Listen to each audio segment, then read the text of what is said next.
Hello, you glorious nodes of the infinite. Good to have you back. Thanks for tuning into the stream on Sunday. Good times were had by all. Holy crap, we actually hit 100,000 subscribers. Oh my God. Thank you so much for being a part of this thing. Please join our subreddit if you'd like to submit a story. That is the best way to make sure that we get to see you. But as always, if you have a story connected to this particular topic, okay, I'll allow it. You can share it in the comments below. Sunday Funday streams every week, 2 p.m. Pacific, 5 p.m. Eastern, 10 p.m. GMT. That's all for announcements, cutie pie. Let's dive headlong into this rabbit hole. D&D players and DMs. What's your best? Okay, I'll allow it. Story. Part 2.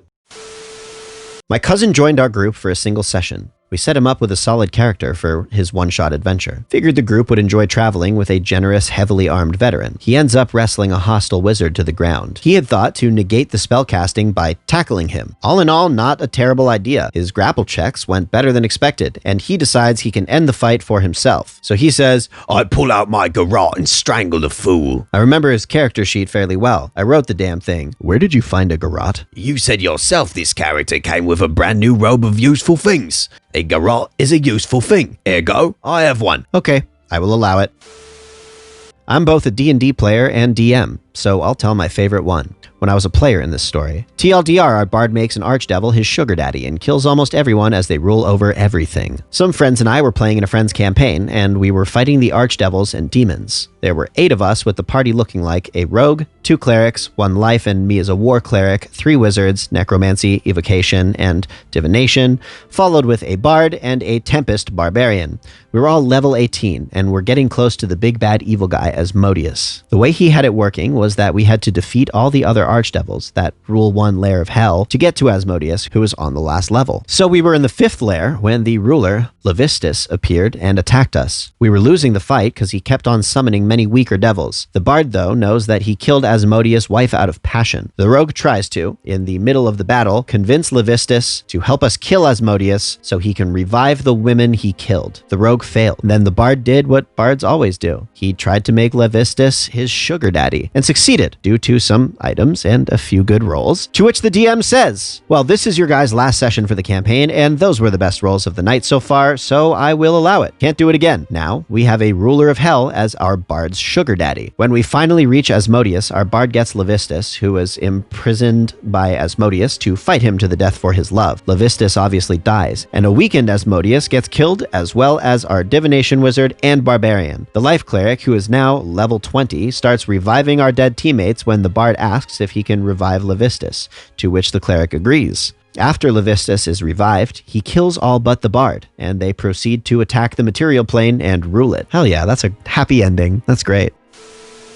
So, we were fighting a lich at the end of the campaign. We were 9 incredibly overpowered experienced players who min-maxed the hell out of their characters. So the DM decided to make this mean as possible. He gave the lich a sphere of annihilation. For those who do not know, if you are touched by the sphere, you instantly cease to exist. There's no saving throw or roll. If it enters your space, you cease to exist. You don't die, you cease to exist. So, no resurrection. So the lich killed 6 of us in a handful of turns. That was when the fighter and the rogue turned to each other and said, we are going to sacrifice ourselves by grappling it and pushing the lich into the sphere of annihilation. So they grappled him. Liches have terrible strength. And then suplexed him into the sphere. DM reads the sphere's item description and realized it's only a few feet in diameter, so they both made their saving throws and survived. Edit for those doubting the story, this is Tomb of Annihilation, where there's kind of an entire subplot of disintegration items. I don't know if the DM altered the item, but the other players seemed familiar with it. Edit 2. Yeah, looks like the DM changed it. This was the only way the fight would have been remotely challenging. We would have completely destroyed him otherwise.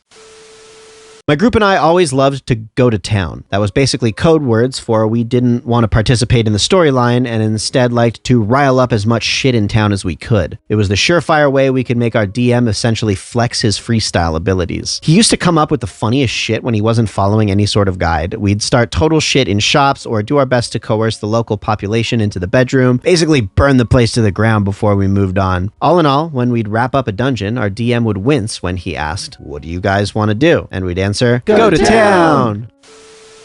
was a player in a campaign where we managed to acquire a bag of holding. My character was the one carrying said bag, and I quickly got into the habit of asking the DM, "Does it fit in the bag of holding?" about pretty much every single thing we found. Weapons, armor, interesting furniture, statues. If it caught my eye in any way, I inquired as to fitting it into the bag of holding. Eventually, we had to get to an island in a lake, so we found a rowboat and rowed across. After getting to the island, my character looked at the rowboat and, of course, asked if it would fit in the bag of holding. The DM, a little exasperated with me at this point, said something along the lines of, "You know what? Sure, the damn boat fits in the bag of holding. It shouldn't, but it does. You now have a boat in a bag. Congratulations." At this time, I had precisely zero plans for the boat, but since the DM said it would fit, into the bag it went. Then we started exploring the tomb on the island. That was the whole reason for the boat ride in the first place. The DM was annoyed with all of us because we kept, deliberately, if I'm being honest, derailing the main story and trying to go in every direction except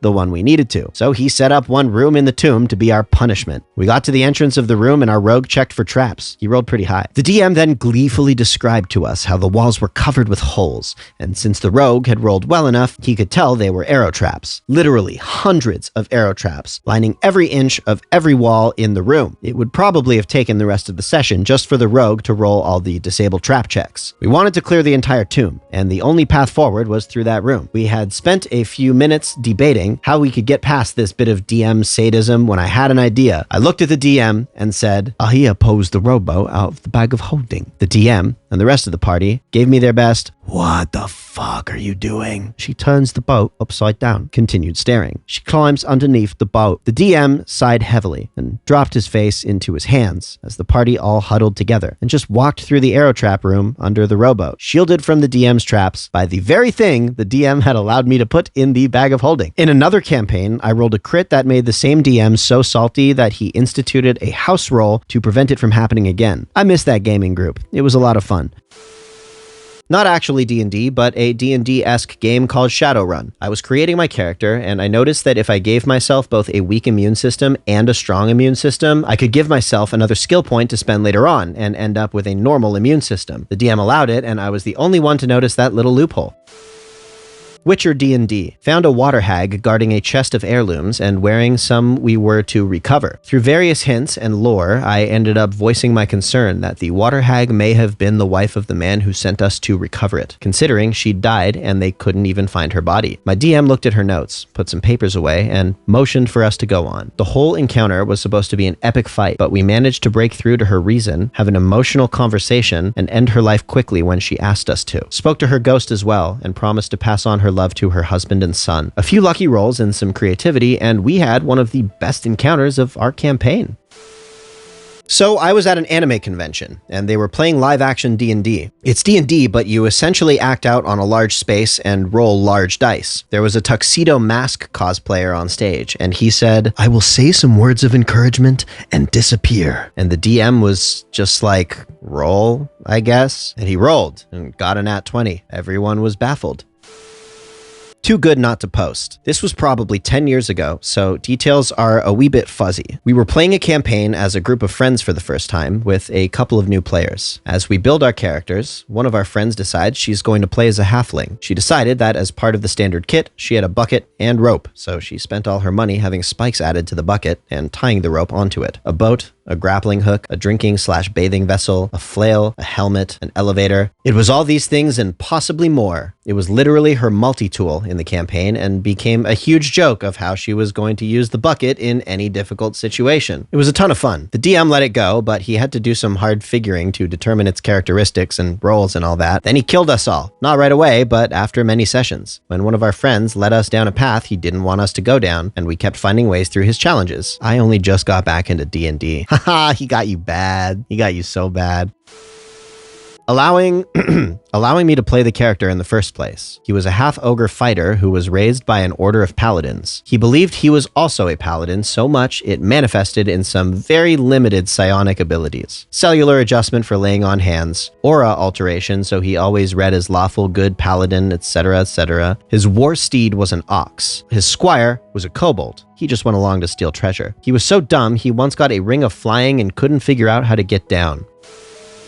Well, this isn't a D&D story, but I'm a DM/GM of a lot of games. I ran a one-shot of a game called Far-Flung. Far-Flung is a space opera with powered by the apocalypse rules. Basically, it means that most rolls are 2d6 with modifiers, and a 6 or lower is a fail, but a 7 to 9 is a partial success, and 10 plus is a full success. Rules light, fiction first, and storytelling focused. Far-Flung has some particularly wacky moves you can do and gives players a lot of power to affect the narrative in interesting ways. My players were infiltrating a space casino, trying to save a sentient jellyfish from captivity and reunite it with its girlfriend. The players found themselves in a bind when the casino's wealthy boss trapped them in one of the rooms and sent a death squad of super soldiers to kill them. Things were looking pretty grim, and the players were going to have to fight their way out. That is, until my friend, who was playing in the Immortal Playbook, went, "Oh wait, I just remembered. I own controlling stock in your company." See, the Immortal Playbook has a neat ability that allows them to establish connections, a resource, at will, with the justification being you have lived so long and done so much that you have little connections everywhere you've forgotten about. It was such a deliciously amusing solution to this problem that I had to say okay to it. My friend rolled really well, and suddenly the red carpet was rolled out for these very important shareholders. It was the perfect ending to this one-shot, and that remains one of my favorite game tales.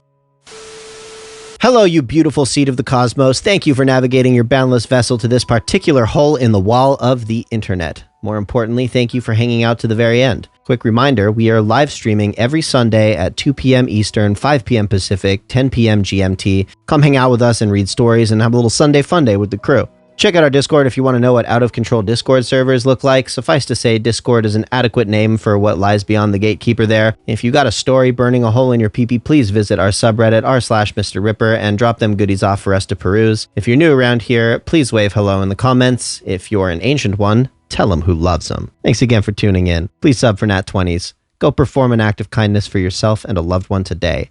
You are the greatest. And we'll see you next time.